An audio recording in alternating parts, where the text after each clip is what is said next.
Oi, pessoal, boa noite. Passando aqui rapidamente ao final do dia de trabalho de hoje, sexta-feira, para compartilhar aqui algumas informações, alguns dados e números, como tenho feito diariamente. O primeiro deles é que a gente está encerrando hoje o último dia útil, né, desse longo processo de isolamento social rígido que nós vivemos.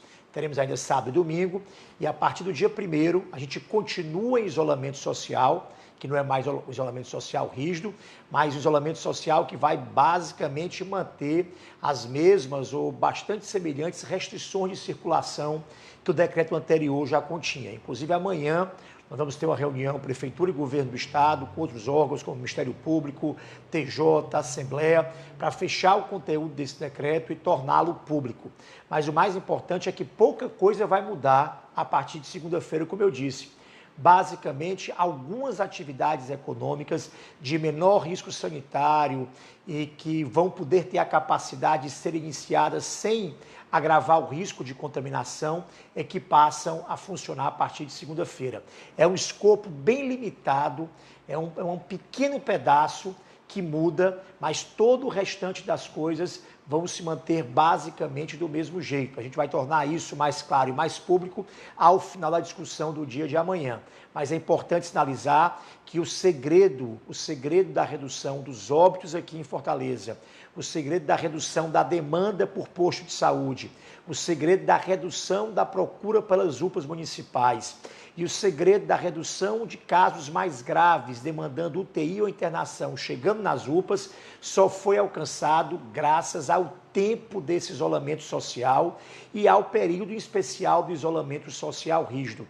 É um esforço, como eu disse, traz preocupações, traz angústias, traz assim, para alguns um desconforto de não poder sair de casa, mas nesse momento o mundo inteiro tem sinalizado nessa direção e a gente tem comprovado isso aqui em Fortaleza, tem se mostrado a ação de melhor custo-benefício, mais eficiente para poder proteger a saúde e salvar as vidas das pessoas.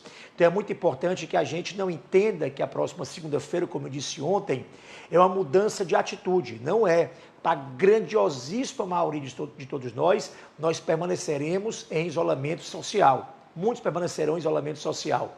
E uma pequena parcela da população terá algumas atividades liberadas graças a um criterioso estudo das autoridades sanitárias. Eu estou com 2 números para vocês que demonstram o esforço que a nossa população fez, um esforço solidário que tem rendido a proteção à vida. A gente está estudando o índice de redução do fluxo de carro nesse período dos 2 decretos de lockdown. E a média do isolamento social rígido e a média diária de redução do fluxo de tráfego em Fortaleza foi de 51%. A gente reduziu mais da metade do fluxo de carro durante esse período de isolamento social rígido. E chegamos a manter uma média de redução de 79% da demanda do fluxo de transporte público aqui na cidade de Fortaleza. Não é por acaso que os indicadores estão melhorando. É exatamente por esse esforço que cada um de nós, que cada um de vocês tem feito em nome da saúde de Fortaleza. Eu digo isso porque a gente vai precisar continuar com esse esforço. As coisas estão melhorando, as curvas de óbitos estão caindo, a demanda por serviços tem caído, mas se a gente afrouxar, se a gente se descuidar, volta a subir de novo. E essa curva, ela quando sobe, ela traz sofrimento, ela traz angústia, ela traz dor, internação em leitos de UTI e muitas vezes traz a tragédia do óbito, da perda de uma vida de um ente querido. Por essa razão é que eu reforço a mensagem, a gente vai reforçar todo dia até domingo, quando começar o dia 1º do próximo mês, do mês de junho, que as coisas vão basicamente continuar como estão, com algumas exceções que serão mais claramente explicitadas amanhã, ao final dessa reunião do governo com a prefeitura e de outros poderes públicos que participam dessa decisão. Alguns outros dados que eu queria prestar contas com vocês, de 2 ações sociais especificamente. Uma do Máscara para Todos, uma política que tem um duplo benefício de poder fazer chegar o dinheiro da produção da máscara na costureira do bairro, lá na ponta. A prefeitura está pagando pela confecção dessas máscaras às costureiras comunitárias dos bairros e comunidades da cidade de Fortaleza e, ao mesmo tempo, distribuí-las gratuitamente em terminais, nas cestas básicas, nas escolas, nas comunidades de Fortaleza. Nós já chegamos a mais de 2 milhões de máscaras produzidas e já entregues aqui na cidade de Fortaleza. Vamos chegar a 3 milhões, uma parceria da Prefeitura, com o governo e outros parceiros privados. Já são mais, repito, de 2 milhões de máscaras distribuídas gratuitamente. Vamos ter mais 1 milhão sendo distribuídas ao longo do próximo mês. E o mais importante, mais de 80% das costureiras já receberam o recurso pela confecção dessas máscaras. Então essa é uma ação, como eu disse, social duplamente. Social pela gratuidade do benefício e social porque está gerando oportunidade de renda lá na ponta para as costureiras da cidade. Uma outra ação social, que é o Comida em Casa, a gente estava contabilizando hoje o volume, a quantidade, né, de comida que já foi distribuída, seja pelas cestas básicas ou seja pelos kits de alimentação escolar. É uma cifra tão grande que é difícil até da gente imaginar o tamanho disso, o volume disso. Mas já foram 6.500 toneladas de alimentos distribuídos aqui em Fortaleza para pessoas mais necessitadas, mais vulneráveis.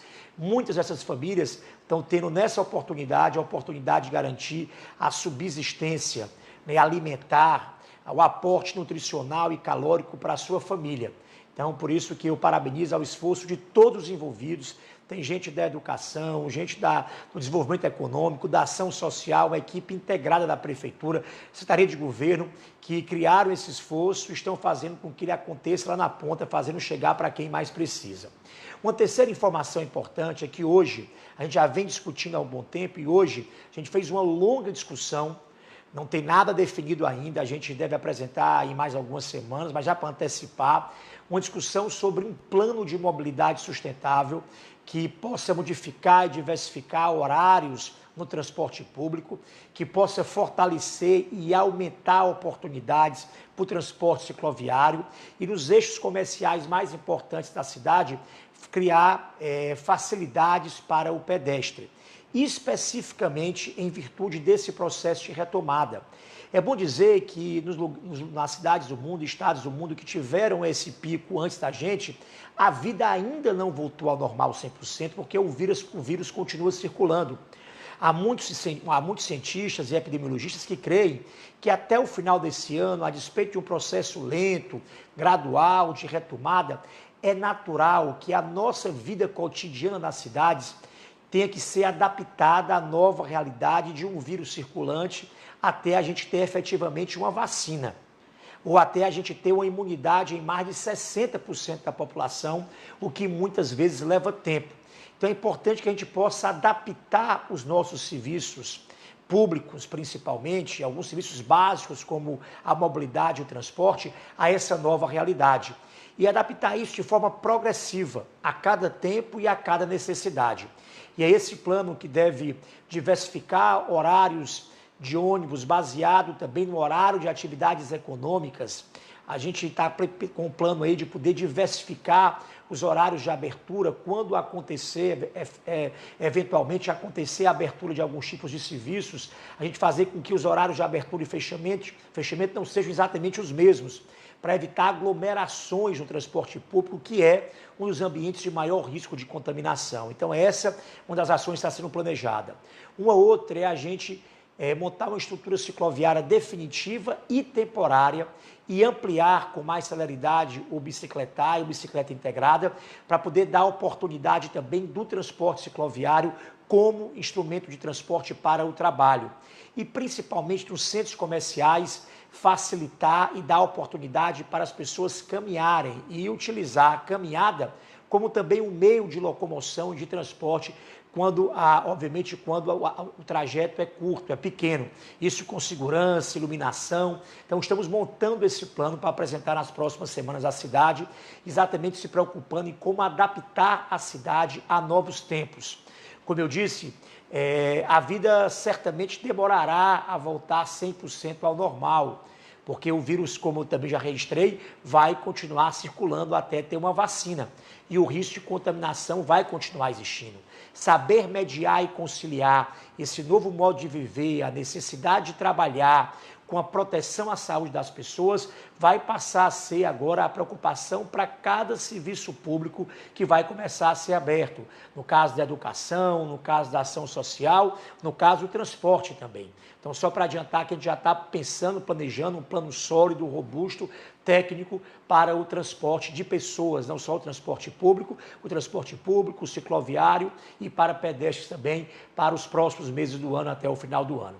Uma outra informação, estou falando demais hoje, me estendendo na conversa com vocês, é que uma entidade chamada Somos Um, que é uma entidade do terceiro setor, que estimula o microcrédito, o apoio ao pequeno empreendedor, que tem parcerias com a Prefeitura Municipal, em parceria com a própria Unifor, lançou um edital para poder identificar, a partir de um criterioso processo de escolha, ideias inovadoras de negócios digitais, de startups que são ideias originais, muitas vezes envolvidas por aplicativos, por celulares, para a retomada dessa economia nos bairros da cidade de Fortaleza.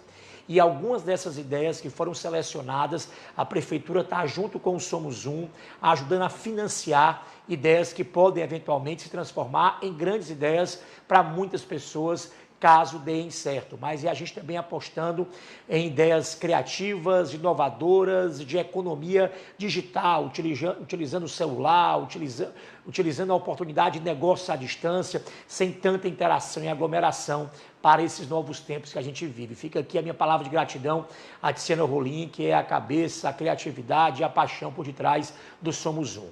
E, por fim, também dizer que a gente vai iniciar amanhã um outro final de semana e, além das UPAs municipais e UPAs estaduais, teremos mais uma vez 12 postos de saúde abertos para atender pessoas com qualquer tipo de sintoma, mas em especial estimular as pessoas em grupos de risco que desenvolvam sintomas gripais a procurarem os postos ou as UPAs para que a gente possa fornecer um diagnóstico precoce rápido e, eventualmente, quando necessário, fazer a internação precoce também.